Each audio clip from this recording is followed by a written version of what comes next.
well, good evening. This is Chris. Hey, if I could get a thumbs up, a bubble, a thumbs up while Maggie's kind of working, getting it in, I'd appreciate it. This is just an audio check. I can see the video's good. Okay.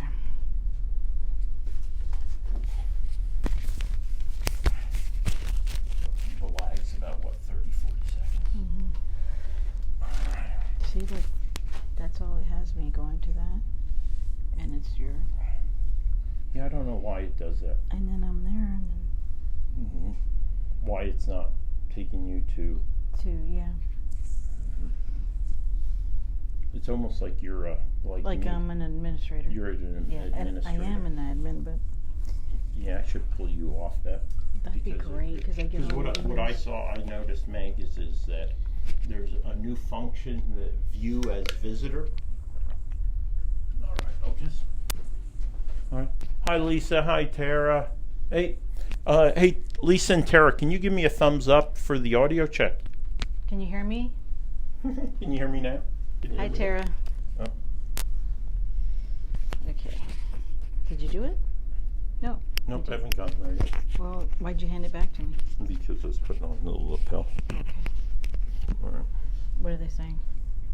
Hi, Chris. Yeah. Hi, Maggie. Chris. Hold on. Shouldn't you get a notification Chris is live? Maybe not. Yeah, I don't know why it's doing that, Mommy. Here. Like on your feed. No. I should. It would be down here. Wouldn't it be there? Yeah, here we go. They're on. Right, okay, there you go. There we go. Good evening, Mrs. There, oh, okay, we got it. All right. At least people that love us are on already, seeing us trying to Mute figure it, this. Maggie, if you would. Oh, yeah. So you're going to get the feedback. Yeah. All right, well, good evening. This is, the lag is killing me on the video. I know. I got to always watch that. We need that high-speed 5G is what we need here in We need Carbon 5G. County. Well, hey, good Desperately. evening. This is Chris Lukasevich. This is Carbon Matters, as is the norm. I'm joined by my co-host, Maggie. Look over here. We're going to be here for an hour and a half. I prefer looking at you, but I'll go ahead and look at the camera every once in a while. I'm actually looking at, just so you guys know, I got 3 different cameras, or 2 cameras set up, plus a confidence screen, so I can see kind of my demeanor, or how I'm carrying myself, how I'm sitting, and my posture and stuff like that. Yeah. So again, thank you so much for joining us. It is Thursday night when we get together and we have a discussion on those issues that are most important to the residents of Carbon County. And this is a special night. As you know, I love having Maggie join me, but it's extra special when we have hosts, or excuse me, guests who also join us, right? We have a long list of names, right? We had candidate Christian Bartulovich. We had President of Borough Council Jared Soto. We had Bing Wong from the Morning Call. We had Nicholas Smith from Jim Thorpe, who had joined us previously. Oh. And tonight, right after we get into the 8:30, right at 8:30, Maggie, we're going to make the switch, because we're going to be talking home rule in depth. And we have the director of the Schuylkill Better Schuylkill PAC, right? And Joe Stearns is going to be joining us for a full hour. We're going to be talking about another form of county government that I'm very passionate about, and I want to continue to introduce you all to see that there may be a better way to administer and manage Carbon County, just like our neighbors in Lehigh, Luzerne, and Northampton. So right there, 3 of our 5 neighbors are already doing home rule. So it's something we really need to look at here in the next couple of years. But again, as always, what do? We start kind of with the soft items that are in the news, and then we're going to go into some of the deeper issues. And I'm going to be moving pretty quick. I know normally I kind of speak very slowly. I take my time. A lot of chance for interaction and comments. Right. I think if we finish early, that'd be great. Yeah. You can see the stack. Okay, right? go. You can see the stack. So a lot going on in Carbon County, right? We've been doing this every month now, but I'm going to start with something kind of a softball. But since I mentioned Christian Bartulovich, who is now an elected supervisor up in Penn Forest Township, I see that he's getting ready to go through the same challenges with his supervisor that other boroughs and municipalities here in Carbon County have gone through. That's the short-term rental issue, right? We want everyone in Carbon County to take advantage or have the opportunity to benefit from tourism. And what we see most individuals doing are short-term rentals. I just saw the hotel tax report, and I'm telling you, there are a lot of Airbnbs. Airbnb alone in the last quarter, and this was a bad quarter, except for those temporary relocates from New York and New Jersey who brought their China virus to us, right? But over $100,000 just from Airbnb alone in hotel tax. And that's the short-term rental, right? We want them, but again, do you want them in your community? Do you want them in your R1s or R2s and not in your commercial zones? And what impact does that have on the quality of life when at 2 a.m, there's 20 people in a flop house having one heck of a good party? Why are you bringing up the negative aspects of it? Well, I talked about the economic benefits. Okay. I'm a big supporter. I like Christian's point of view on it. What was Christian's comment? He said that if I'm gonna butcher it, Christian. I'm so sorry. Well, what if I quote him? Why don't you How quote? about if we consider the state of the economy in Carbon County, given that it's tourism based, I think it would be fundamentally unfair to take away homeowners' ability to make money in the tourist trade. Bingo. I'm with them. But Yeah. let's do it in a responsible manner Right. that is respectful to the neighbors. Right? Sure. All right, so Always. let's figure that out. And that all boils down to the people who are actually who are running the Airbnb, Who are and managing who are them. managing it, and Yeah. that they are on premises or at least aware of what's going on. Yeah, and Christian, I'm going to tell you, I had an opportunity to kind of listen to you all the other night when you had the little forum on that. Right. Hey, reach out to Jim Thorpe. They're much further along in that process. Better to learn through their pain versus you yourselves having to go through it. So if you're not already reaching out to Bob Shaniger, Mike Yasted, Mayor Mike Safranco, and the gang down there at the Borough of Jim Thorpe, I would recommend that you do so. Well, Maggie, every day I look right out a window to my left, right, and I get to see and hear the trains. So the trains are back in Jim Thorpe. It's good to have them back. I know there's some animosity about tax-free Andy Muller, but nonetheless, the law has been changed up in Harrisburg, which have kind of cleared the slate. Right. Obviously, Andy saw what was coming a couple weeks prior to last weekend. He already had the trains pre-positioned. He already had the booth ready to go. So obviously, Andy has quite a bit of sway there in Harrisburg. But welcome back, Andy. Welcome back, Lehigh Gorge Scenic Railroad. I'm telling you, down in the county lot, we're running 250 to 300 visitor cars a day down there. And the folks are just, all over the streets on Broadway. Oh yeah, and even during the middle of the week. Yeah, It's not just the weekends, it's during... Yep. Yeah. And we have a bike train coming up this weekend, so it's even going to be busier, Wow. right? Run the bike train up about to- 24 miles, right? Yeah. And then ride it on back down. I don't mean to be Jim Thorpe centric, but Flagstaff, right? Flagstaff was up for auction right above us, right? Ballroom in the clouds. Thought it was going to sell. Nope, back on the block again. Right. So sad to see that. But Bill Davis, who's always taking pictures around Jim Thorpe and Carbon County, was up there again. A little bit more deterioration. Yeah, it seems like more graffiti and broken windows and things like that. So we really need to get that sold, because that will definitely be another draw into Carbon County. And we all benefit in Carbon County, all 23 municipalities, either directly or indirectly from tourism. And I'm going to talk a little bit about that, because economic development, right? We just recently saw up off of 940 up there by the interstate, trying to get in Kidder Township a distribution center. Now again, I just don't see my children coming back to Carbon County to work in a distribution center, right? They want to be more challenged. They want higher wages, higher salaries. But you know what? We need salaries in all different levels of individuals' particulars, capabilities, and interests. So I welcome that development from that perspective. Well, Chris and I walk Monday, Wednesdays, and Fridays at 5 in the morning, and we see people leaving their houses to drive their 2 hours or whatever to get to work. And, Yeah. And it'd be nice to give an option where they don't They could have be to. closer in. Right. Yeah. Even, again, now that's almost as far as Hazleton, to be honest. Once you're up on that end of Carbon County, on that far end of Kidder, it's almost only like going still up to 30 Hazel minutes. Park and that area up there. Not as long as heading down into the Lehigh Valley, but nonetheless, it's a haul. But the reason I want to bring this up, because, more and more I'm understanding that tourism is it in Carbon County. We are definitely both blessed and challenged by the geography, the topography that we have, the natural beauty. If you look at the return on investment study that was done, it gave, when it came out 2 years ago, it was saying 832 jobs direct from tourism. I will tell you, I think that number's lowball. Oh, yeah. Right? I think that's a lowball number, direct. And then the indirect is almost immeasurable. In addition, it's about open space, right? It's our natural beauty. It's about our open space.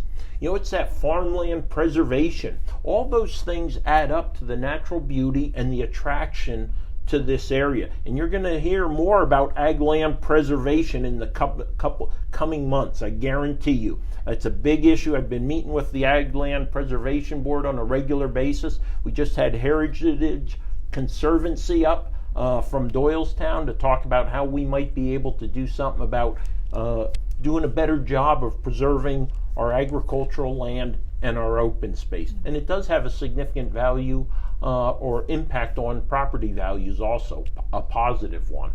Yeah. It does. Yeah. Yep. So if you have a question, hey, there's no phone calls tonight, but you guys know I normally say call 570-503-6780. This is not a call-in night, and I know you're all biting at the bit to get on the phone, but I have my phone tied up right now doing some video work, so I'm not able to answer it. So any other time, though, other than between 5:30 and 7:30, you can call me at 570-503-6780. Right, so hold your questions that you want to do audio. I'm not even typing it in this time because we're not.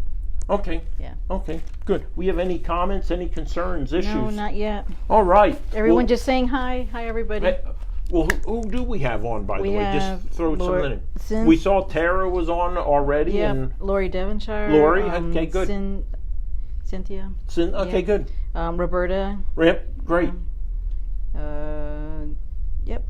Good, rolling in. Okay, Lisa. the silent majority, the silent visible majority also. That's not counting the people that are probably on yours that I Right, that can't you see. can't necessarily see on the roll and stuff like that. But once you move at 8:30 over to there, you'll be able to I'll be do both. on both. You have the big screen and the little screen. Again, I'm Chris Lukasiewicz, Carbon County Commissioner. I'm joined by my co-host Maggie Lukasiewicz. As always, it's such a pleasure to be with you tonight. We're running through some of those issues, those carbon matters, and then at just about 8:30, Maggie's going to do a little switch over. We're going to bring on the director of the Better Schuylkill PAC, Joe Stearns, and we're going to spend an hour. We're going to drive home ruled right into you. We're going to talk. It's going to be exciting. If I could chop right now and jump to it, I honestly would. But I owe it to you. I almost think we should. Because no, but we got so much. We got the whole stack here, folks. We got the whole stack of papers. I spent so much time folding these over the last week. All right. Wow. Right. Well, then hurry up. Well, again, Carbon releases its designs for moving the DNL trail. That's the DNL connector trail. It looked right? pretty. That's coming up. We got the trailhead right there across from the pedestrian bridge, right? We're running that connector trail right through the parking lot. Matter of fact, the weekend before last, we had a pedestrian, let me use the term, run over by a car, backing out. We know that's a dangerous lot, mostly with the bicycles moving through there, the walkers, and again, no zombie type of walker, but people who are walking. I haven't watched Walking Dead. Walking Not Dead. Chris. Don't go there. Don't. All right, I'm not a big Walking Dead fan, but Oh. nonetheless.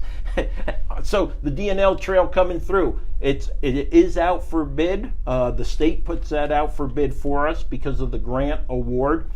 But we expect it's going to be about $403,000. It's going to ensure a safe passage through the county lot, connecting the DNL in a safe manner from our south end to the north end of the parking lot. We are going to lose about, maybe 8 parking spots, but it's worth the safety. Can't put a price on safety. Right. Well, you can, but Senor Yeah. Padilla is watching who's that? from Colombia. Oh, from Colombia. Hola, ¿cómo está, caballero? Un placer.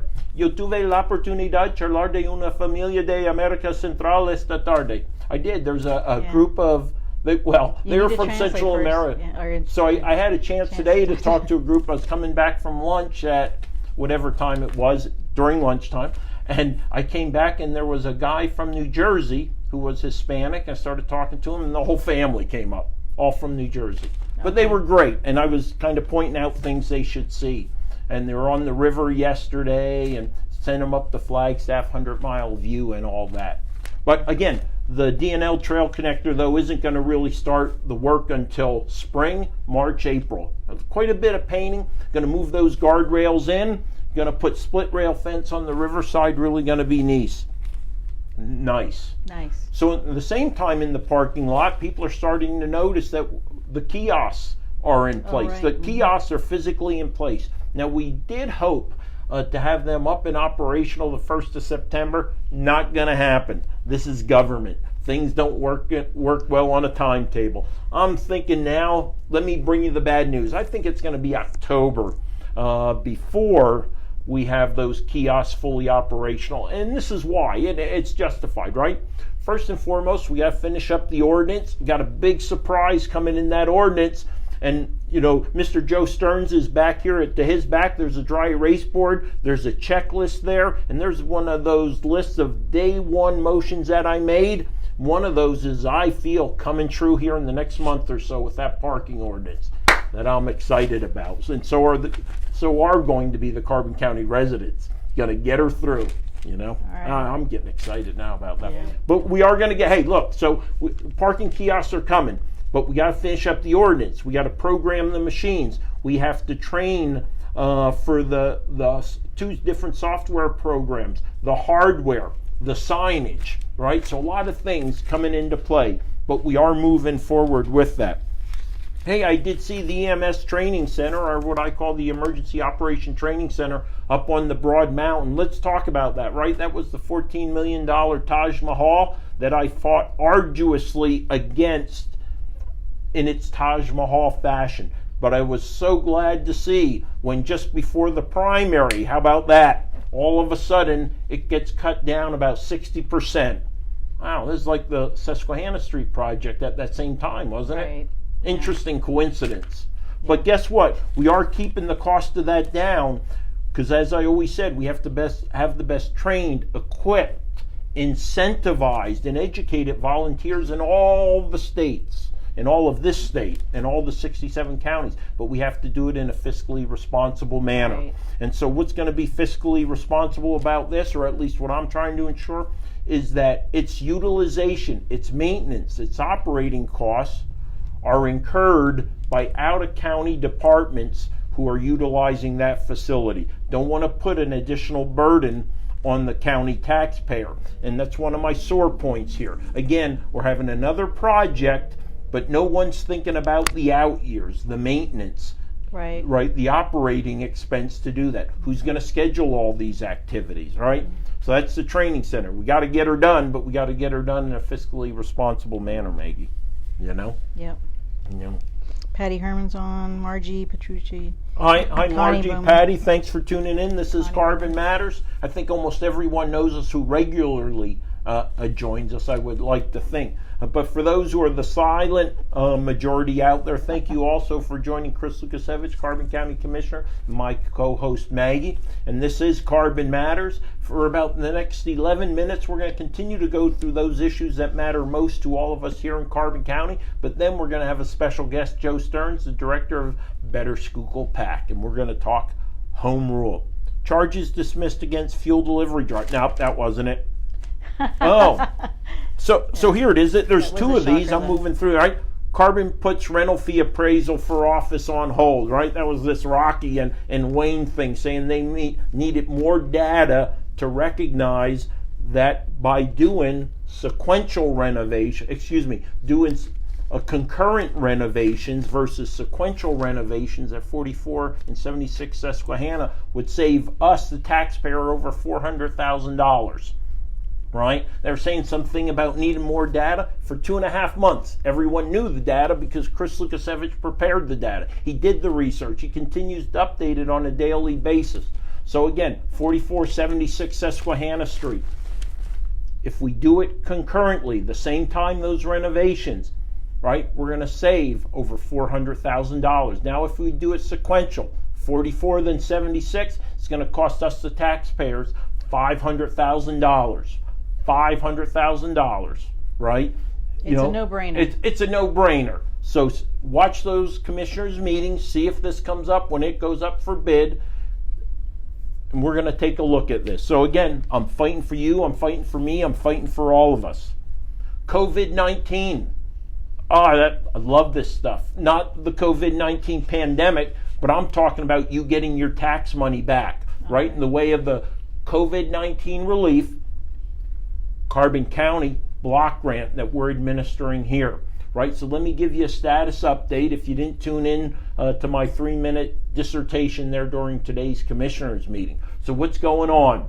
One, we're on schedule. We were able to, just this Tuesday afternoon, get 199 applications to the 4 committees that will be reviewing them.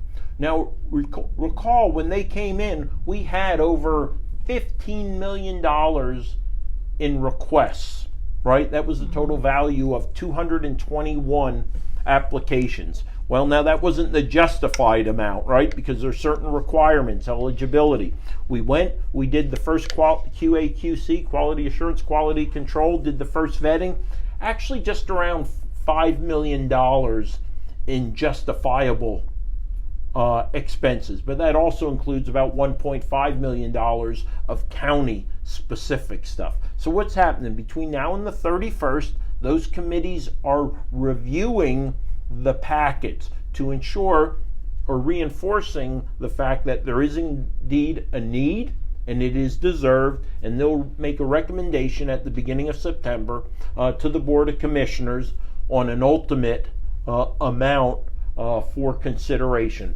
And then by mid-September, those should be going out, the disbursements. I will say, of the 221 original, 90 applicants did receive PPP or EIDL or some other type of grant, may have been a fire commission grant or other. We did have 22 applicants that were either ineligible or withdrew at some point. And that's why we get around just under the 200 point. I'm going to almost guarantee you a second round, right? We have about $1 million that is not committed right now based upon the justified amounts and 5 earmarks for the county and a couple others that we had to set aside, such as $500,000 for broadband. Jumping to broadband, working on that RFP, hope to have it out next week. Vote on it at the commissioners meeting. We want to work to enhance telemedicine, telecommute, and teleeducation or distant learning here in Carbon County. So we're going to do an RFP, going to put that out on the street, hoping for projects or products that can help enhance that. And I want to secondly acknowledge the Weatherly School District for the yeoman Herculean effort that they put forth to get us critical data that other school districts didn't provide us. Yet here we are trying to help the school districts, trying to help the hospitals, trying to help the citizens, but only one school district replied to the RFI, request for information, to help provide us specific data of where their students were having problems with internet connectivity. Right. So thank you, Terry Young up there in Weatherly, for what a great job you've been doing. You know, they can't do virtual school if they can't get on the... That's right, you know, and it went out to every school district in Carbon County. I didn't send it to Hazleton, I will say that, but because we do have kids who go to the Hazleton school district. Prison board looking at an evaluation. Yep, we're going to have it. We need a top to bottom look at our prison, and that is moving forward. We have 2 gentlemen who have done this previously. They're going to come in and take a complete look at our prison system, prison operations, feed that back to the prison board so we can be a more effective, more efficient prison system.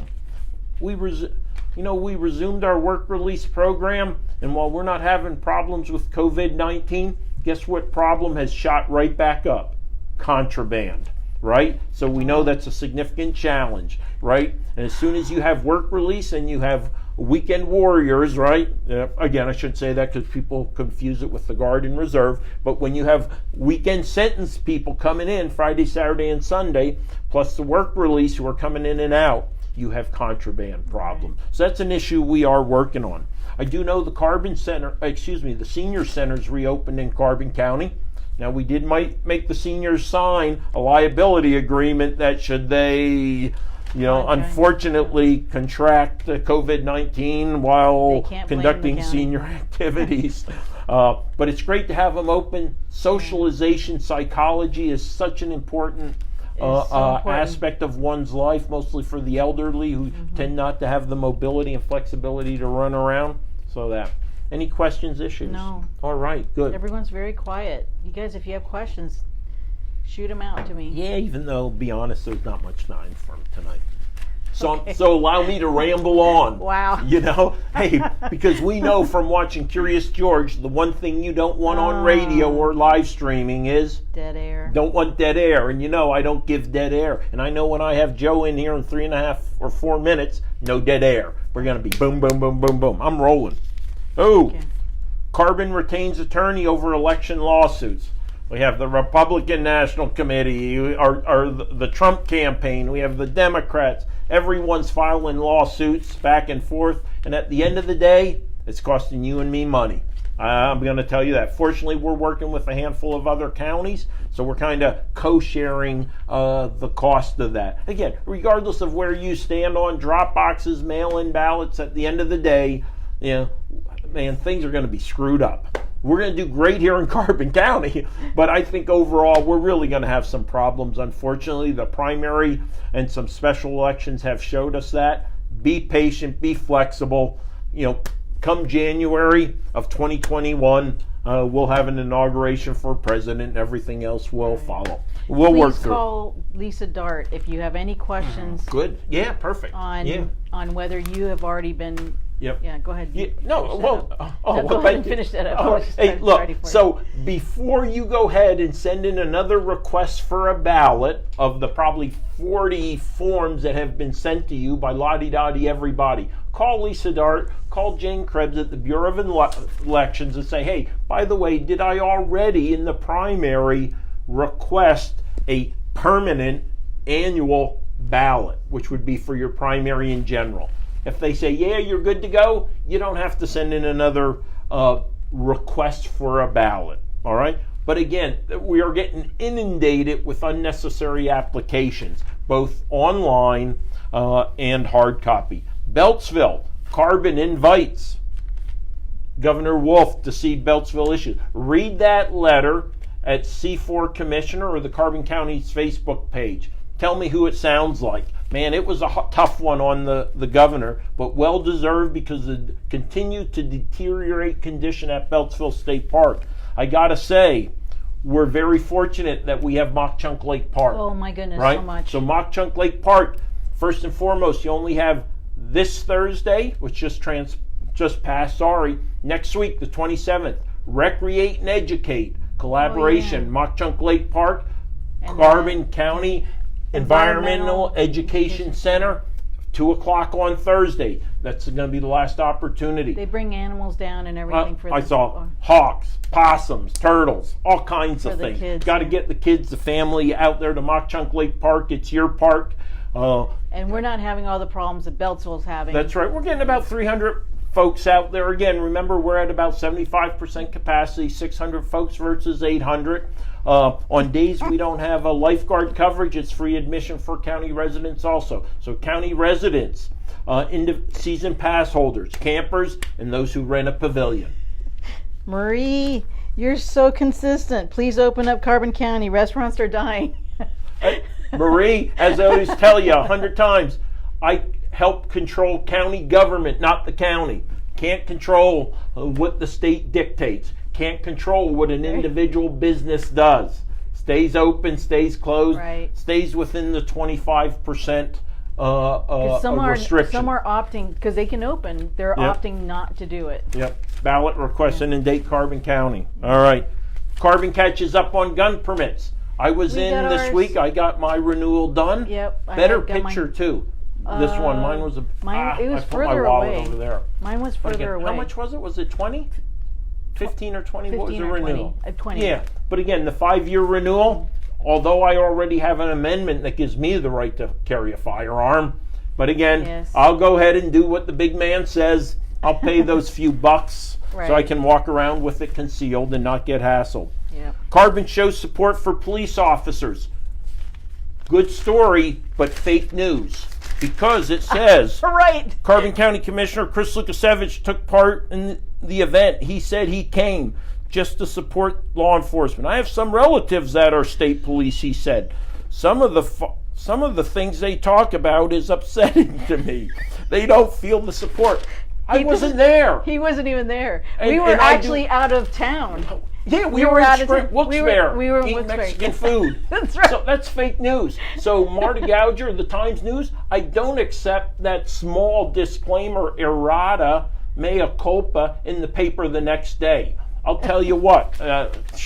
That was That- even the quote. It 3 wasn't strikes, just that you're he was out. there. It was a All quote. right. So again, Maggie, thank you so much for joining me Yay. for this half hour. You're going to move all those papers, I know, and we're I going to. can't believe And that. don't forget the lapel I know. mic for Joe. He's going to come up, and we're going to start a discussion here about a passionate subject of mine, and I know of Joe's. It's going to be all about. Oh, you threw it? No, I didn't know. Okay, good.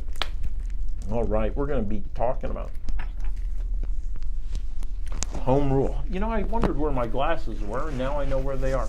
I can see, like, when I bend over, I'm kind of bald. Yeah, I see the.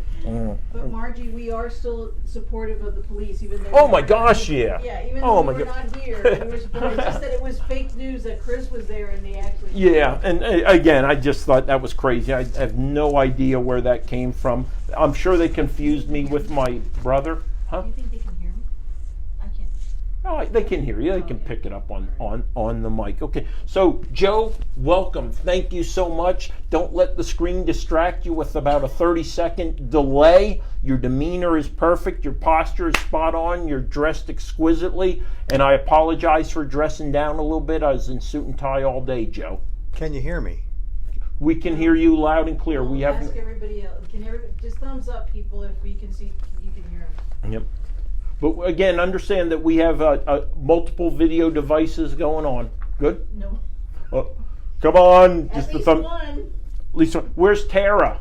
Tara, you Sarah, should can be you right hear- on top of If this. you can hear Joe, please hit the thumbs up. Yep.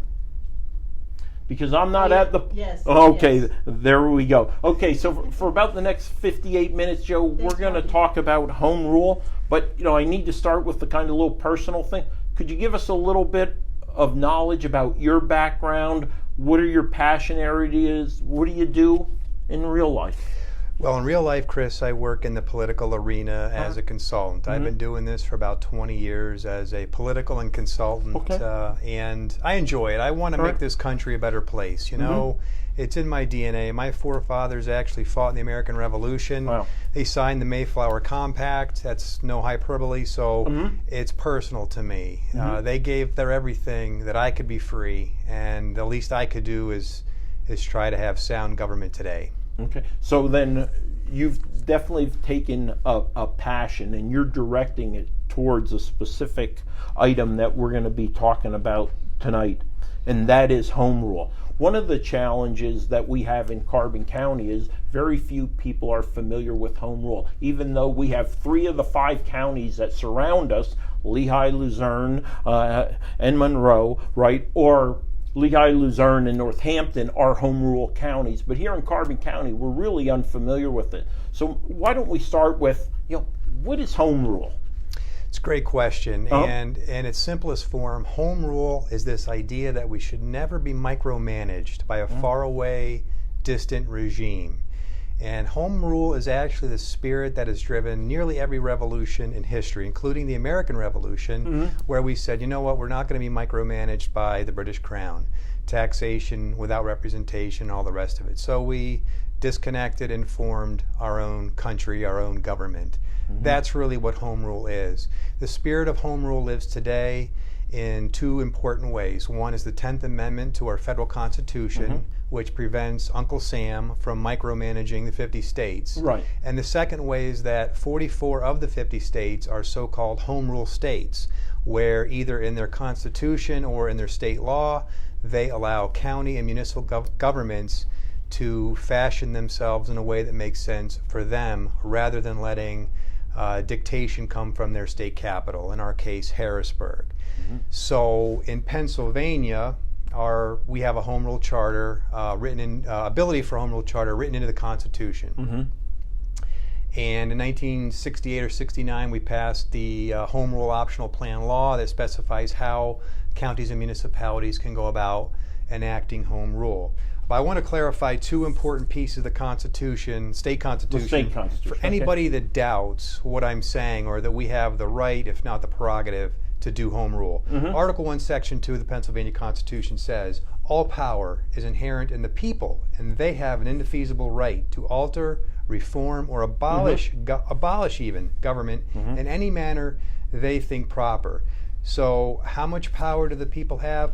All power. When? All the time. Not some of the time, all the time. The people have all power to reform government in any manner they think proper. Very important. And then in Article 9, Section 2, it very clearly says, municipalities shall have the right and the power to adopt home rule charters. And so a home rule charter simply is, again, a way for a county or municipality to structure itself in a way that makes sense for them. A one-size-fits-all approach doesn't work well for anything in life, whether it's clothing, whether it's a stock portfolio, and certainly not government. People should be allowed to tailor things to their own needs.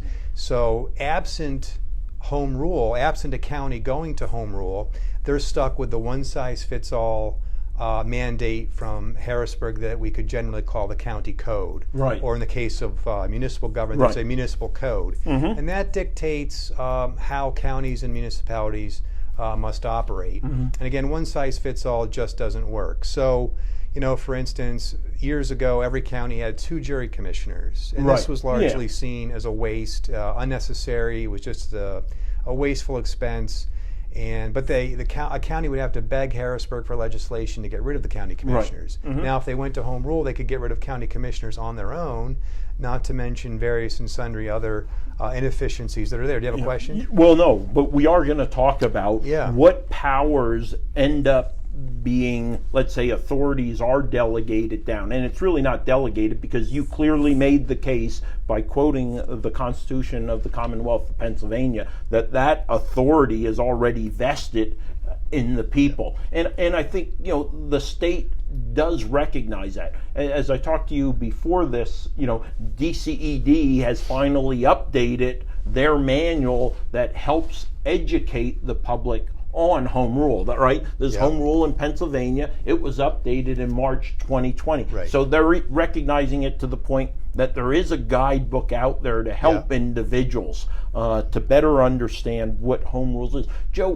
what counties have, and I'm going to talk as municipalities, I'd like to try to keep it if we could, because I think it's the area that you and I are both focused on at the county level. So if we could, what other counties, other than the 3 I mentioned, are there many more of the 67 that have home rule? There are 7 total in Pennsylvania, which is no small number, because there are only 67 counties, as you know. So over 10%, barely, excuse me, have home rule. I think that's pretty significant. That almost 10% utilize their prerogative and their God-given right to make a better situation for themselves. So in addition to the ones you mentioned, you have Delaware, Allegheny, you mentioned Northampton, Lehigh, Lackawanna, Luzerne, and Philadelphia. So not only small, but large and medium as well. There's this fallacy out there by anti-home rule. Oh, that's just something for large counties or small. No, all size counties it's for. So, but I want to drill down into why this is so important. Right. Why should people care? Why home rule? Chris always says, if it matters to you, it matters to me. By the way, I got to say, I've been in this racket 20 years. I have never seen a politician, public servant at any level, dedicate as much time and attention to the issues and to his constituents as you do. So for the folks tuning in, watching, I am blown away. I wish we could trade you for one of our commissioners in Schuylkill, but that would be unfair to Carbon County, believe me. You're lucky to have Thanks, John. Colonel Lukasevich here, and thank you for your service to our Yep. country in defense of that freedom. I really appreciate that. Thanks. I had to get that in. Thank Thanks, you. Joe. But it's so important because life is too short not to put forth our best effort and expect the best from everything, including government. So government should be efficient as possible, effective as possible. Taxes should be low as possible. We should get as much value as we can from government. But as you well know, Chris, we're not getting that. That's right. At Yep. hardly any level. I would argue probably no level. And I would challenge anybody listening or watching, think when is the last time your school board or state or county taxes went down. Right. I ask that question everywhere I go when I Yep. talk to people, and they think, and they're like, I don't remember my taxes ever going down. The Trump tax cut maybe, at the federal level, because they can pull out the credit cards That's right. and cut yeah. taxes without cutting Yeah. services. But below the federal level, no one remembers taxes going down. No. Inefficiency, waste, and corruption. Home rule is a way to fix that. And I would submit that our founders actually challenged us to use that right. They gave us that basic framework to start. They had to give us something to get going, the county code. But then from there, we can tweak it. Okay, and there's a lot of things that can be done at the county level to incorporate those basic common sense principles that are at the very foundation of our country and our commonwealth. And those are separation of powers and checks and balances. Without those, you are inviting all kinds of problems, mostly corruption, inefficiency. So let's talk a little bit about what we mean by separation of powers and checks and balances, given how important those things are to proper governance. So everyone knows from high school civics when they're taught separation of powers. At the federal level, we have a president and we have Congress and a judicial branch. At the state level, we have a governor and we have a general assembly, and they can check each other. And that's balance. And that power is separated, and that's how we prevent corruption, right? Think about how we operate at the county level. You have one 3-man board with all fiscal power, and Chris well knows that really what happens is there's a majority of 2 and a minority of 1. So really it's 2 people, not even 3, calling out all the shots. Right. And sometimes you have a situation where there's one sort of alpha persona among those 2, and that he or she is really calling. So sometimes one person has all fiscal power. So why wouldn't we take a page from our founders, the way they established our federal government and our state government, say let's have a separated county council and a county executive. So we have an executive branch and we have a legislative branch. Separation of powers. The county executive, for instance, would make nominations to county boards and agencies, but subject to approval by the county council. That's just common sense. Because again, right now, the way it works in Schuylkill, 3 guys calling all the shots, and they've nominated some real doozies. Let me tell you, it's cronies, it's people that have contributed their campaign, people that have no experience on the boards in which they serve. Now, there are some fine individuals. Please, I'm not casting, don't misunderstand, I'm not casting a blanket aspersion on all of county government anywhere, and the employees are really good too. But it's just a recipe for disaster. Even if you had really good, and you are a fine county commissioner, that can't speak for everyone that comes after you. Right. And you want to be able to prevent that kind of corruption from happening, right? So it's just common sense. So there's a number of things. Separating power between a county council and a county executive. County council could have a county clerk. To maintain the website and update, instead of you having to sit here, and I like that you do that with, to upload those to a website. I'm just ideas throwing out there. Term limits. 80% of the people across both major parties and independents, libertarian, vegetarian, 80% of the people want term limits. Let's have term limits. We can do it with home rule, right? We can do a number of things. We can have a TABOR, Taxpayer Bill of Rights. So not only do you have to balance the budget, which you already have to do, but let's have some spending controls on the other side of the coin, because really taxes are a function of spending. So let's put limitations on how much government can spend. Let's say that, for instance, county government cannot spend more than inflation and population growth combined. I think that's pretty fair. What would be the need for county spending or any level of government spending to increase faster than inflation and the growth rate of population. Yeah. But yet it does. Yeah, You know, it does. And so, even our contract negotiations, you know, Joe, I love to deviate every once in a while. You know, we're looking here at union contracts, right? And they're set at 3%. I said, well, why isn't it capped at the rate of inflation up to? You know, and they're just, again, this arbitrary number without consideration. I love that, population and inflation. Bring those two together to set some type of cap instead of just the continued growth that we see. Joe, I just want to remind Maggie, at any time if there's a comment or you want to chime in, please feel free to do so. I know you're a very bright young woman and you're chock full of questions. I know you at some point you're going to ask about executive power and the power in the hand of one person, but I love what Joe almost described to a T here very well, which is you tend to already have that even in existing forms of government of that trio, right? But the responsibilities would be different for that executive, though. Well, there's a Because it would be balance, more of a right? day-to-day. Right. There's the day-to-day activities, and there's the fact that he has to report to the council. I always like to see it as a publicly traded company, right? With the CEO, and then you have a board of directors that they have to answer to, and the shareholders are you and me, That's right. and the individual.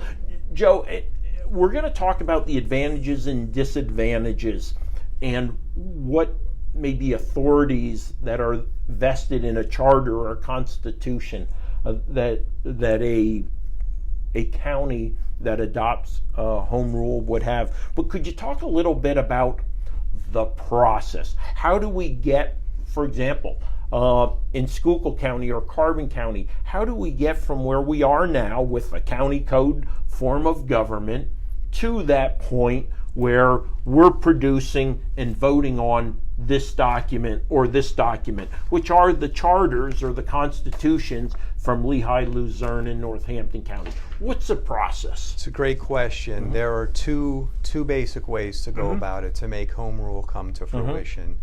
One is through petitioning for it. The citizens have to get signatures on a petition, and there's actually a convoluted formula for how many signatures the citizens of a county need. And I'll tell you that it's 5% of all the people who voted for governor in the most recent gubernatorial election. In Carbon County, that would be 1,133 people. Why am I not surprised that you Right. already know that? You're the only guy that would know Right. that. That's great. Right. In my county, it was like 2,400 and change, Wow. you know, and we actually made an effort, but because of COVID, we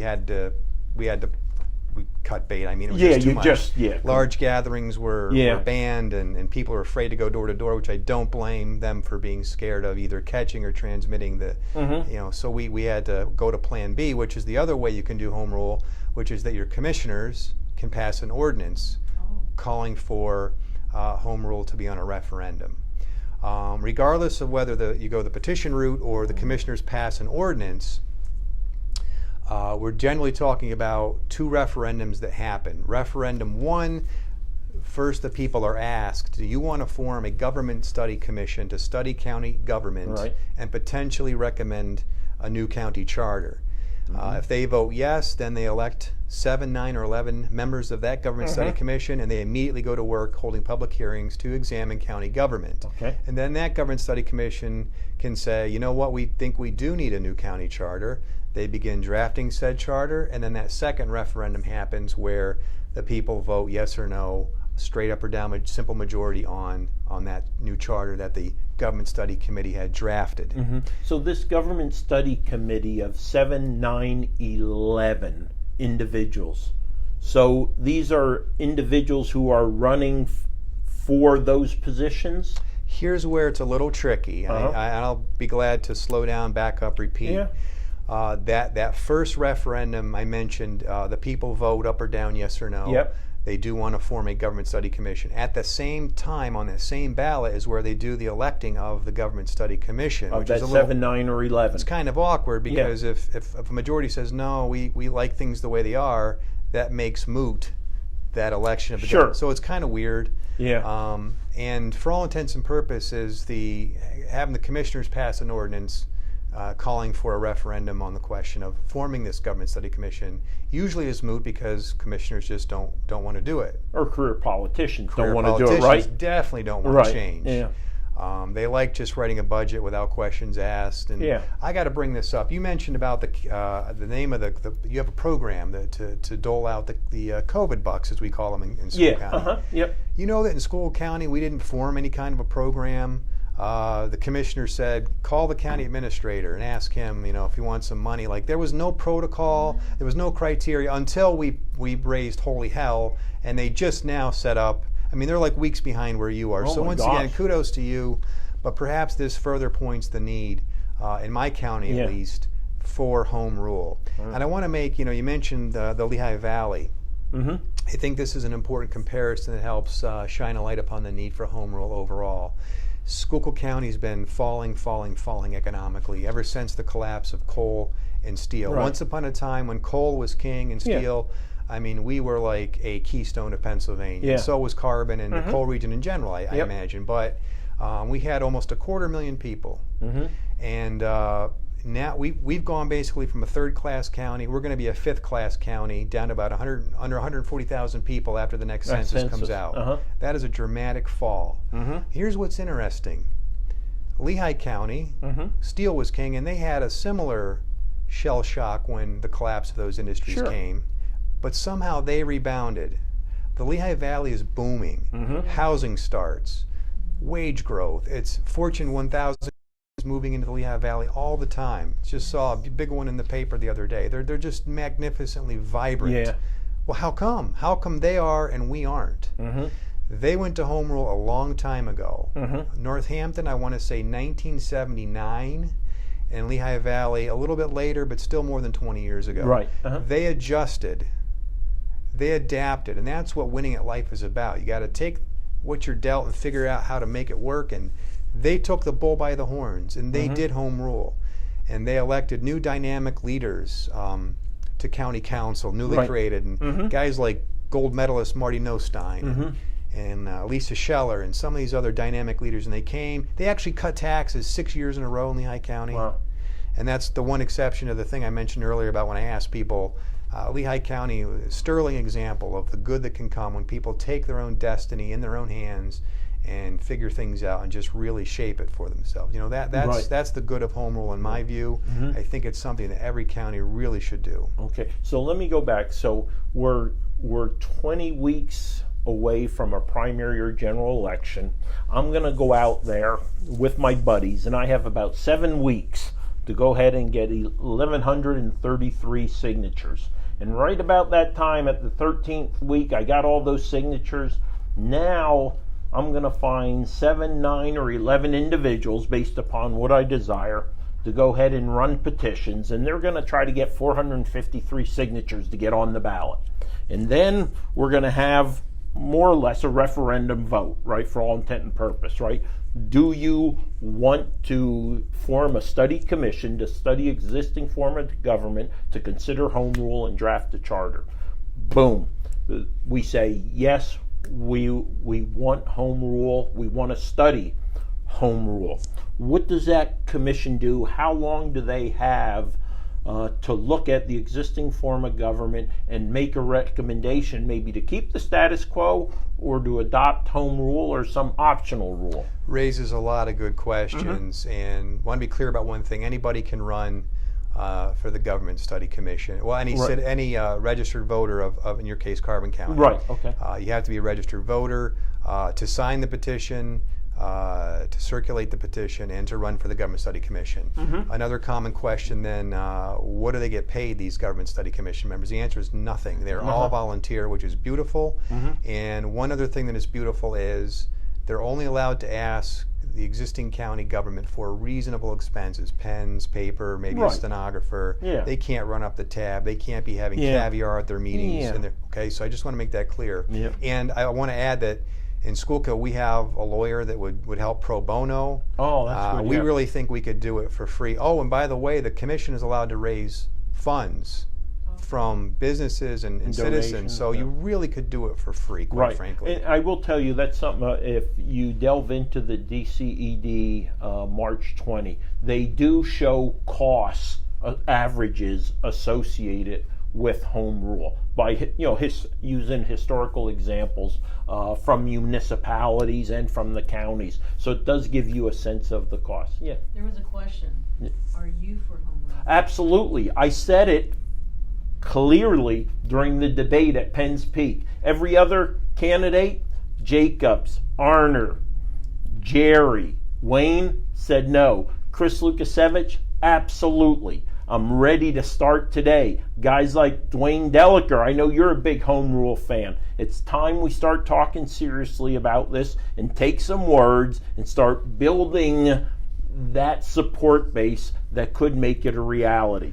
Absolutely. I believe in what I've done my entire military career and everything I've done. Work yourself out of a job, right? And I believe in better governance. Better governance, I believe, rests at the county level in home rule. I also, importantly, the 7-9-11, why do I love that so much versus 3 commissioners? I want to create greater coverage, greater representation. I want at large and I want district representation. So the northern tier doesn't feel disenfranchised. The folks down in Low-Toe don't feel disenfranchised, right? I want at large and then district centric members who are councilmen, or sometimes they're called commissioners still. Could I interject Yeah. something? That's a hugely important point. I'm Yeah. sure it's the case in Carbon as it is in Schuylkill. We tend to elect our politicians in Schuylkill County from the same areas. Yeah. It's Tamaqua, Pottsville, Ashland. Yeah. I live in Deer Lake. I don't think Deer Lake has ever had a representative in county government. We're a small little cow patch town. I say that with all due affection. But you have a museum.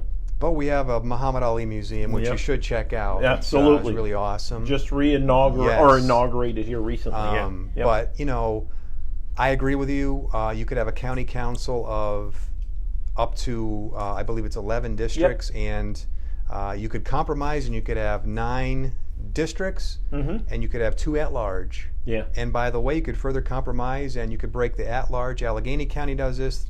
2 at-large, 1 D and 1 R, similar Yeah. to the old jury commissioner model, Oh, similar yeah. to your county commissioner model, where at least one person has to be in the minority party. So if you want to compromise, you could. But think about having, in our case, I think we wanted to do, it was 9 districts, almost 1 county councilman per school district, so that every region of our county would finally have a Have a voice, because representation. they are neglected. Yep. Right. The same people tend to get all the same spoils time after time. Yeah. Well, Lehigh has 9. They do 5 district and 4 at large. Northampton does 4 district and 5 at large. Again, each of them developed their constitution or their charter a little bit differently. You talked about term limits. Man, this is the way to do it at the county level. Yes, sir. This is the way to reorganize government.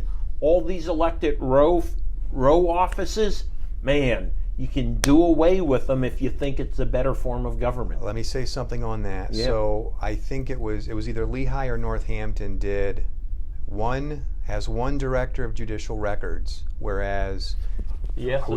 Yep. Something wrong? I'm looking. Oh. No, I'm looking at Okay. my note because they did away with wills and deeds and made it into one. right. Well, so there are Yeah. most counties per the county code Yeah. were ordered to have Yep. 4 judicial Yeah. record keeping offices: Prothy, Register Wills, Clerk of Courts, Recorder of Deeds. Yep. Lehigh or Northampton, whichever, said no, 1 judicial of director records. Yep. So they combined 4 into 1. Look at my notes. And if you do that, you could probably Lehigh. save $250,000 a year right. every single year. What could you do with that money? Maybe you cut taxes. Yep. Maybe you have a library that needs help, or some county bridge that there's Yep. things you can do, but waste is a sin. Yep. You had a question, There's man? a question for Joe. Yeah. It says, are there any counties that had home rule and it didn't work? No. No county that's done home rule has gone back. Has repealed it, Nobody right. tried and said, yeah, we don't like term limits and we don't like separation of powers. Cronyistic, it's oligarchy is what it is. Who asked the question? I like to know so I can address. Margie. Margie. Margie, home rule is a beautiful thing, and that's why no one's ever reversed course on it. Because oligarchy, where 3 people have all the power, is never good, and separating powers is never bad. So I hope that answers the question. Well, I think a great point about elected officials. One of the problems we have with row officers, right? They're co-equal elected officials, right? And that created a problem here in Carbon County with the clerk of courts. Kept screaming. There's nothing we could do over the decade plus of behavior that was taking place. But looking at the charters from our neighbors, all of them have a recall provision in there. So if you have a problem with any elected official, you have a means or a way or process in which to remove that individual at the municipal or at the county level. So add the power of recall for the people to that laundry list of great things that, and again, it's more power to the people when we're talking recall, term limits, TABOR, taxpayer bill of rights. It's just common sense stuff. You had a question, Max? Well, how does it affect on, let's say to a home rule, how does that affect the municipality? I know we weren't going to. No, that's good though, because I have a follow-up question to that. Yeah. Well, and that's a great question. I'll tell you why. Because the people that want to kill home rule, probably what President Trump has referred to as the swamp, Iron Triangle, good old boys, whatever you want to call it, people that oppose change, that want to defend the status quo, they tend to put out misinformation about what home rule would achieve. Home rule would not touch the Second Amendment. You might hear, oh, they're going to come for, if we do home rule, we're going to get rid of the Second. Not true. It doesn't impact education. It doesn't impact law enforcement in any way whatsoever. It doesn't impact municipal government. It doesn't allow county government to change boundary lines in any way. It doesn't mean that you're seceding from the Commonwealth. You hear all these wild, outlandish rumors, this misinformation designed to kill what's really good for the people, and it's kind of unnerving, and you just got to be ready for it and educate yourself to be forewarned. No, I do understand though that a municipality, by its own choice, could pass responsibility, if accepted, to a home rule a government. So example, they no longer, for whatever reason, want to provide a particular service. They can shift that responsibility back to that home rule county. That's my understanding as I was reading through. So again, and then this is why I was looking at this, right? And this is the far stretch one, right? We understand in Pennsylvania that sheriffs are not law enforcement officers. They're officers of the court. We know that where there aren't local police in Pennsylvania, we use the state police for that coverage. So again, I was trying to understand that ability of the municipalities to give a responsibility to a home rule county. How could that play out, or could it ever play out? And I think it's more of a legal discussion in regards to community policing, right? Let's say the borough of Jim Thorpe says, we can no longer manage a police department. Could legally a home rule county assume that responsibility? And how would it do that? I know this is a complicated subject. It's not for this. And again, so maybe garbage pickup. Maybe the county wants to take responsibility because a municipality can no longer handle, for whatever reason, its refuse plant. I was thinking like the leaf picker uppers or whatever. Well, I would just make the observation that counties and municipalities cannot do anything that state law or the federal constitution or state constitution says they can't do. And home rule would not change that. So I want to put folks at ease. That's good. You can't do anything that state government federal says you can't, and vice versa. Home rule doesn't impact. Municipalities couldn't be like vigilantes in any sense, nor could the county government. Yeah, it gives them everything except where prohibited by law. Right. But it does push down, like you said from the get-go. It takes that authority, pushes it from the state down to the county or the municipality, right? Right. And authority and responsibility. I love home rule. I know it's the way to go. I know it's a better way to go. You know, and if nothing else, it's worth studying. It's absolutely the handbook that Chris Yep. mentioned on Yeah. the DCED. DCED handbook. There's also at betterschoolco.com we have some. It's just more condensed and it's more in layman's terms. Yeah. So please go to betterschoolco.com if you want more information Yep. on frequently asked questions about home rule, what happens, the process, the benefits. So we have my famous question. Oh. What if you don't have the resources to have like a good quality executive? Well, I mean, Maggie, that's a challenge always. You could make that argument for governor, for president, for mayor. It's up to the people to find good public servants, whether it's 3 commissioners, whether it's 7. I mean, it's really on the burden is on the people to, and you know, back when our founding fathers were around, they had this philosophy that people don't seek offices. Offices seek people. And it was really gauche to run around saying, I'm going to be governor, I'm going to be you just didn't do that. If you were right for the job, somehow the office had a way of finding you, like it found George Washington and found some others. Today, I know it doesn't work like that. We have ambitious people and they run around doing nothing but seeking offices. But you have to rely, I think, on the people that they will recruit someone from amongst themselves who's capable to lead the ship of state, whether we're talking about county, or local. Yeah, again, I think we're always looking at the pool of available resources, those individuals within the community who has the capacity and has the desire to step up to the plate. Well, and understanding too, that I think that speaks to the goodness of the separation of power, because if you couldn't hypothetically find a decent county executive in Carbon, although I know a guy that could do it. Yeah, no. I have to be a gardener. What are my roles after this is over? Pool boy.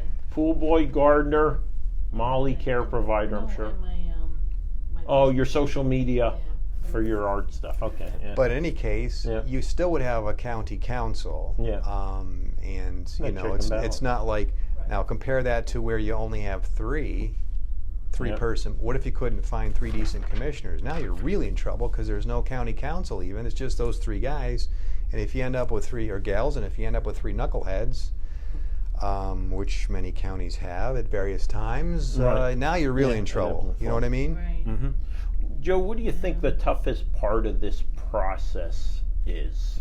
What's the biggest obstacle to achieving home rule? It is overcoming skepticism amongst the people. Okay. I think people are right to ask questions and not just accept change, but it's got to be healthy skepticism. People have to ask the right questions and get familiar and not just succumb to the other part of the challenge, which is the swamp or iron triangle or whatever, the forces of the status quo opposing the change. And then they go out and they fill these little seeds of malcontent among the people and disinformation, and those two things kind of feed each other. So the status quo folks that, the powers that be, they want to kill change, and then they put out these little seeds of disinformation, and the skeptics kind of gobble those up, and so I would say skepticism, and then you run into just the hardcore people that want to kill it. So what would be your impression, or what's your thoughts on how the parties view home rule? Democratic and Republican Party, would they be allies? Opposed. Or, opposed. Generally, they're going to be opposed. Because the background here, Pennsylvania was, and some people say is, one of the most corrupt states. I forget, some famous celebrity came, was it Teddy Roosevelt, said, this place stinks to high heaven. He went into the state capitol. And if you look at the volume of public officials that go to jail every year in Pennsylvania, you could say we're in the top 5. Yeah. They don't like change. We very much have a spoil system. Yes, we do. That's what the jury commissioners ended up being. Oh, you supported so-and-so, you get congratulations, we're going to appoint you a jury commissioner if there's a vacancy. That's technically, but you know what I'm saying. There's all these jobs Yeah. in government, and we'll endorse you for prothonotary, and Right. oh, you supported Stearns for whatever. We'll endorse you for clerk of courts, and it's just this, you know, Yeah. But paradigm. You're right. I have a personal experience with knowing they don't like change. Personal experience. They don't. You know, it goes. And they'll fight it tooth and nail from the lowest level to the highest level. Now, we shouldn't ever accept change for change's sake, but that's not what this is. You Right. ask any senior citizen on a fixed income in Carbon or Schuylkill how hard their life becomes when their county tax burden or school tax burden goes up just this much. That's right. Yeah. And it's now a choice between a medicine and keeping my home. So yes, change is necessary. It is not change for change's sake. We must make government at all levels more efficient so that taxes can come down, so that government is more effective. And that only happens when the people take the bull by the horns. And if I had to make one sort of concluding statement, not that we're out of time, but it would be that electoral politics, just going to the polls in November and choosing a person we think is best for whatever office, does not offer salvation. It comes through the people taking the bull by the horns, whether it was the American Revolution, whether it was home rule in Lehigh County and the Lehigh Valley when steel collapsed in coal. All great things have burbled up from the people at the bottom to the top. It's got to be more than just going and making a choice and filling in the oval in November. That's not going to do it for us. We've tried that, and taxes keep going up. Promise. Our current commissioners, well, one commissioner that's there, the incumbent, the other one died, God rest his soul. But the one that's left, they campaigned on, we're going to hold the line on taxes. They raised taxes in School County 35% in 6 years, and they slapped us with a vehicle registration fee as a surplus or a surcharge onto the state registration fee. Remember, they said they were going to hold the line, and they raised taxes 35% in 6 years. Happens at the school district level. Every 4 years or 2 years, people, if they're Republican anyway, I'm going to hold the line on taxes. Just vote for me, and I'm going to be fiscally responsible. And invariably, our taxes go up because although we have a balanced budget at county, local, state, we don't have TABOR. We don't have spending controls. We don't have accountability. So it's okay maybe if you happen to elect 9 pillars of ethics to the school board or 3 great people to the board of commissioners, but what happens when you don't, which I'm afraid is more often the case than not. Right.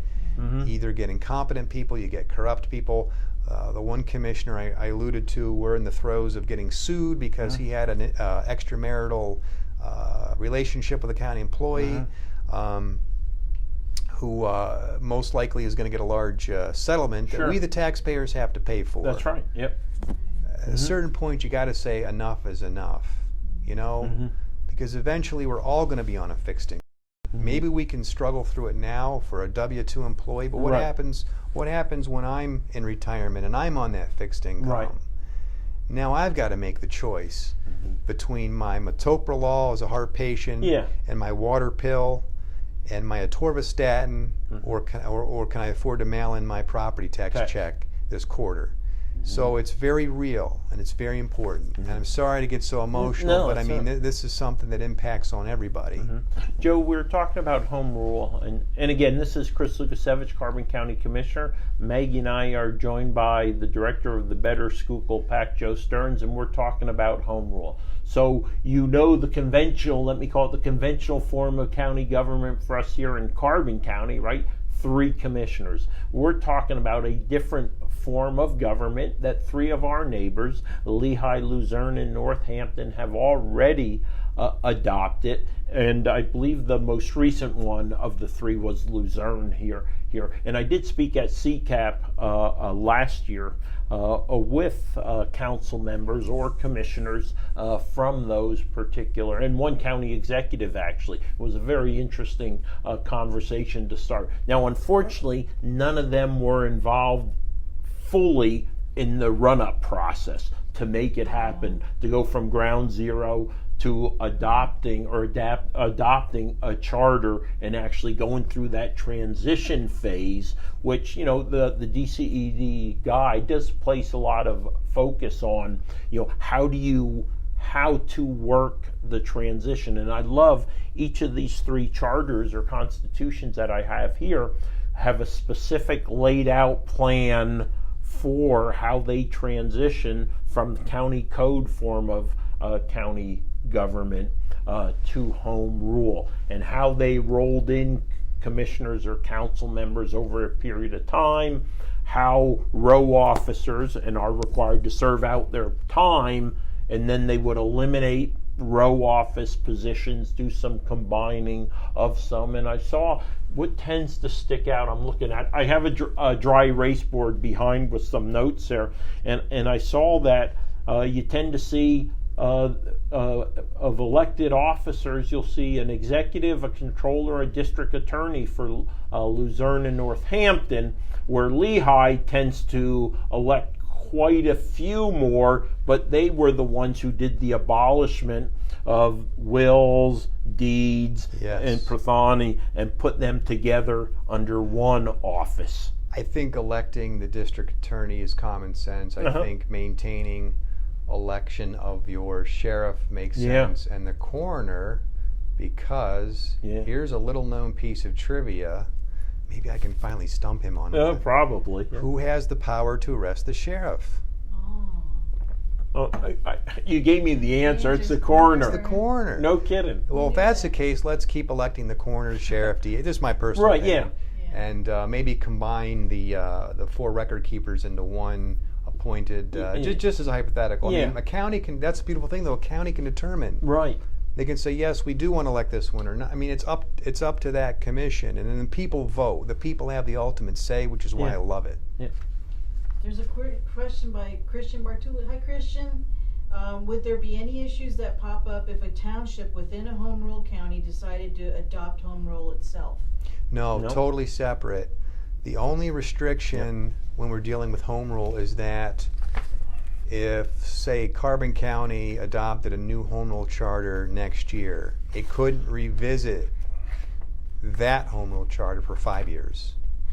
So there's like a cooling off period, but they're separate. So municipalities can do home rule irrespective of what's happening with county. Does that make sense? Yeah.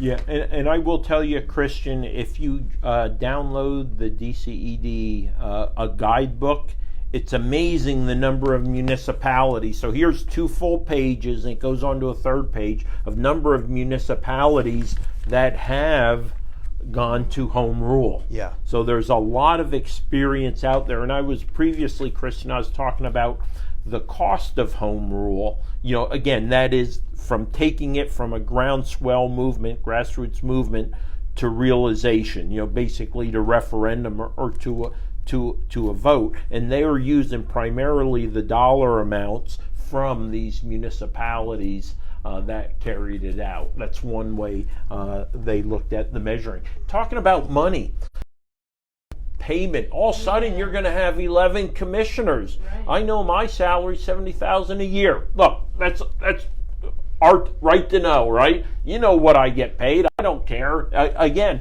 but so 70,000 times 11. He didn't vote for the raise. No, that's right. The previous board did. And I was jumping up and down. I wanted them, as you recall, on 6 January to reopen the budget to look at it, right? In 4 hours, my colleagues raised our taxes 19.5% within 4 hours of being sworn in. Wouldn't even reopen the budget to look at where we could do cost savings. Never forget. And didn't recuse themselves when voting for a raise. Yeah. That's craziness. Well, you can't. What happens is that last year is when you go ahead and, well, you mean because they were running, they should have. Yeah, and I agree with that. I always made that point. If I were running again, I would never vote for a raise. Yeah. Great question. I love this one. So let's do the numbers real quick. 3 commissioners. Yep. Let's add up salary, the golden parachute, as I call Yep. it, pension and full gold-plated health care. Oh, yeah, we're going. And yeah. we're talking probably in the range of and all the expenses, cell phone, commissioner. My area has an iPad. I mean, he loads it up. So let's say 125 per commissioner. Yeah. Everything, Yeah. all benefits and salary. 125 times 3, Yeah, just under 400. Yep. 375. Yep. Mm-hmm. What if you had one executive and you paid him $100,000 a year, Yep. give or take, maybe 95, whatever. Yeah, our borough managers here make 85,000. Yeah. Yeah. So give the executive, give him 100, and let's pay the county councilman people Yeah. 3,000 a year. Yeah. Aren't we getting ahead? Yeah, we By are. my calculator, we're well ahead. Yeah, matter of fact, I noticed in Luzerne County, they started out $8,500 plus no benefits at all. If you look at Lehigh County, a councilman or a commissioner under home rule gets 1/2 of the lowest wage of a full-time worker with no fringe.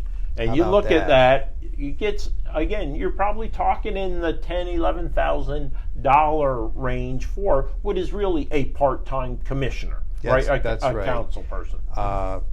Yes, they are part-time. I don't care what gets said. State legislators are part-time. A Yeah. legislator in New Hampshire makes about $200 a year. Texas, which is 5 times the size of Pennsylvania geographically, 3 times demographically, they make, I think, $7,500 a year, compared to the PA legislators who make about $90,000 a year, plus pension, plus health care, plus per diems, Yep. plus a load of other goodies that we don't have time to go through. But the point is, give them what they're really working for. So 3,000 is probably even generous, Right. really. Mm-hmm. But the taxpayers come out way ahead under that scenario, or anything close to it, right? Yep. And that was a question Maggie always had, because I said, look, I can have 9 representatives of the people, and it could be every area of Carbon County could be covered. The coal crackers, the farmers in Mahoning and the East Penn, things like that. The first, well, It's like I you're said gonna be paying all of this. that, yeah, but no, absolutely not, because it's a definitely different pay scale, different level of responsibility. He uses the word council person. rather Well, it depends on how the charters are written, because it says both. Okay, It says both. Because I think commissioners, it smacks up like the 3 of you guys with your big. Well, it does because we're in Carbon County. Yeah. But if you were in one of these counties here, it still calls them commissioners. Yeah. Well, that's a good point. So you have, when you do home rule at the county level, you have a couple options. One is the executive council model that I've been speaking a lot yeah. about. But there's the council manager plan, which I Right. don't like, Yeah. which basically a county council picks a manager, which is basically a high-level sort of bureaucrat. I don't like that model. Right. I wouldn't do that. Mm-hmm. Although even that's probably better than what we have now. I like the traditional council executive, because that to me is the traditional separation of powers and checks and balances. Yeah. I'm trying to think of the 3 counties, if I recall, right? Lehigh and Northampton, they are elected officials, but in Luzerne, it is the council. Yeah. If I recall correctly. Yes, and I'm not a fan of that, but that's just me personally. But Joe, one thing I saw as I was going through the DCED guidebook, and I've been through it about 3 or 4 times, it states, and I meant to call DCED this afternoon because I'm trying to find, they say that you have 18 months to put the charter together, and I'm trying to determine if that's from the election and the date the election is certified, which is 20 days after. There's an 18-month period that they say you have to do that. I'm just trying to understand exactly when the clock starts to get that done and back to the people, because you're really having 2 elections. You're having the election to do the study, then once the study, should it determine that they want to go to home rule, you're voting on the charter. right, so I believe the clock starts ticking when the commissioners are elected, Okay. the government study commissioners. Okay, when they're elected. Okay, Is no, that- that would make sense. I mean, that's what I believe is Yeah. when it starts. So there's not an election like that once that those elected people that run. For to- commission? No, to determine whether you want That's to be a home member of the commission. rule. Right. Well, we should clarify swearing in versus, not literally like, Right. a 12:01 after election day. Right. So, Um, so what happens, Maggie? Right, those individuals who are members of the commission, they're not going to be your elected officials should Right. you adopt. It's a study. They're just the members of the study So group. What if they do the study and they decide crazy that no, we shouldn't do home rule? That's fine. They That's, could, and I'll tell you what, this actually happens. Uh-huh. The enemies of change or the champions of the status quo will actually recruit people to run for the commission as spoilers. Oh. And in Schuylkill County, home rule failed in 1982, largely because there was a dissident on the Government Study Commission who was opposed to home rule. So there he is on the Government Study Commission. I forget the guy's name. Brown was his last name. Paul Brown. Mhm. Total monster. He's there killing home rule. Gets himself elected to be nothing but a dissident, and just was a complete foil. Yeah. So he regurgitated lies that were put out by the establishment, and it was just not good. Mhm. So So when let's say that they decide not to do it, there's not a vote. Like the people can't say, wait a minute, that's it. No, that's it. So there's three options that there's three recommendations they can make: home rule, no change, optional form of government. That commission, those are the three options that they have, Okay. right? And optional is what? Is it there's different optional forms of government that are listed. I think that more specifically applies to municipalities. There's about 4 or 5 different options that are shown in the guidebook. I didn't go into them; they weren't applicable to what I was looking at the county level. So it's either change, no change. So home rule, or keep the status quo, which is a county code form of government, or what I refer to as a conventional form, since that's the majority that we have in Pennsylvania right now. But again, I do truly believe there's a better form of government, and I think home rule is a better form for Carbon County. I truly believe that. Again, if nothing else, for the representation. That's one of the Right. things I heard over and over again is the lack of true representation. I'll tell you right now, Joe, we have 2 commissioners from the same town. And I forewarned, I said, that's bad juju. That's, Here's the irony of this. You're doing such a fine job, and I mean that with the way you go through each issue with the papers and such. I could see people saying, well, with Lucas Savage there, we don't need home rule. He's doing a great job. He's on ties, and you are. So that's kind of an irony. That's a compliment to you, but it ironically could serve as somewhat of a detriment. But if there's good people out there leading the charge, it can be done. Mm-hmm. I think you came up against the pandemic, which made it much more difficult, because mostly when you're trying to find over 2,000 signatures and you couldn't, and again, the education, the advocacy is so much more difficult because it is a campaign. It's a campaign of education. I wonder here in Carbon County, we have a lame duck commissioner, one who is on his way out. Well, we thought he was going to be on his way out last time, but we should expect that Commissioner Wayne will retire.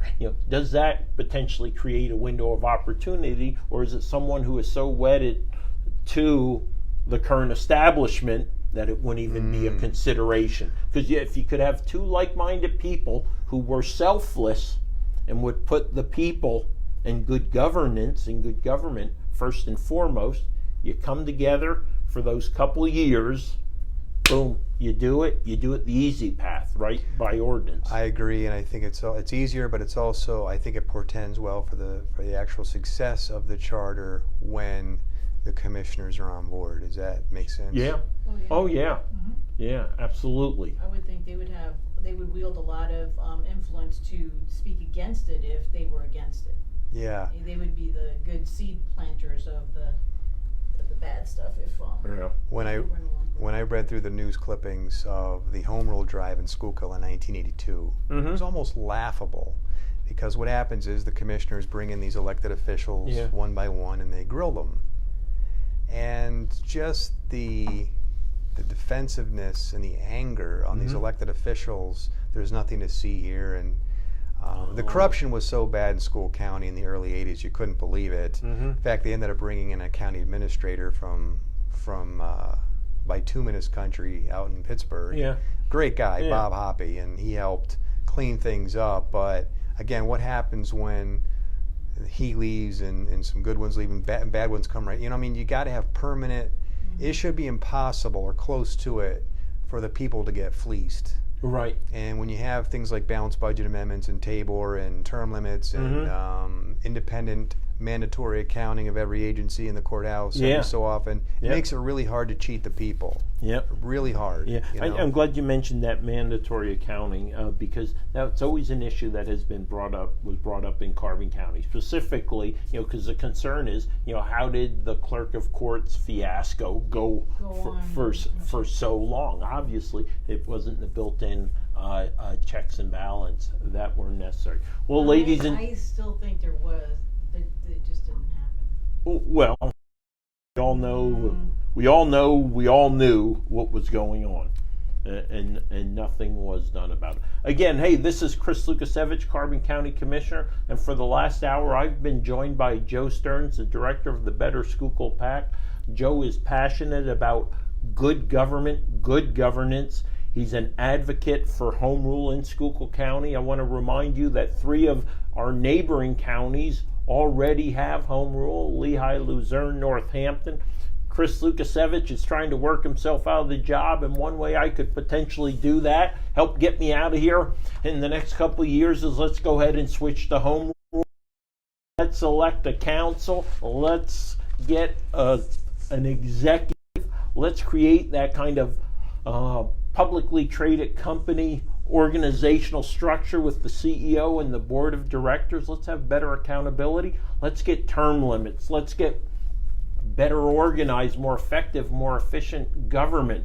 Let's get better representation. Let's have the ability to do recall elections, referendums at the county level. And in order to do that, much easier to do it well, it's about home rule. So I ask you please to explore home rule as potential opportunity for Carbon County to better serve all of you, the 64,000 plus residents. Joe, I want to thank you. I'm going to give you 30 seconds to wrap it up and say goodnight. Thank you for having me. Thank you for what you're doing here in Carbon County. But still in all, I think Carbon and Schuylkill and every county in Pennsylvania would do well, the people there in those counties, to take that bull by the horns, shape their own destiny, and have the kind of government that really lowers their taxes. Don't rely on the politicians' promises every 2 and 4 years to tell you they're going to cut their taxes and add accountability. That's like Charlie Brown kicking that football. It's not going to happen, folks. Let's do home rule. Thank you for having me. All right, thank you. 570-503-6780. Any follow-up questions? I'll go ahead and look at the meeting tonight on live stream, and I'll comment on there also. Thank you, Maggie, as always, for joining us. Now the uncomfortable part where I have to walk in front of the camera and turn it off. I always hate that. I need a remote control. Need a remote control. Sure.